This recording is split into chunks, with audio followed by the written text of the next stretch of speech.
Assalamu alaikum. My name is Arzanim. Today I will tell you the story of Ibrahim alayhis salam and Kaaba.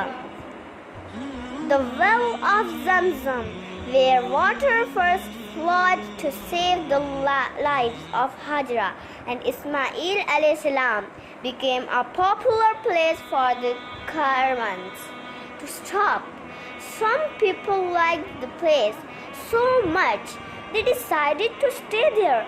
This place became known as Mecca. One day Ibrahim alayhis salam had a message from Allah. He and Ismail alayhis salam were to build a place for people to pray. They were to build an altar. It was to be known as the Kaaba.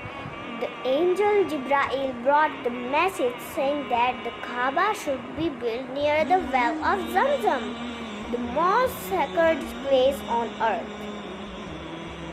The foundation stone for the Kaaba was to come from heaven. It is still found today in a corner of the Kaaba, and is known as the bag stone. When Ibrahim alayhis salam was building the Kaaba, he was standing on a large rock. Allah softened the rock and the shape of Ibrahim alayhis salam bare feet was left in it. It is still there for all to see. Thank you.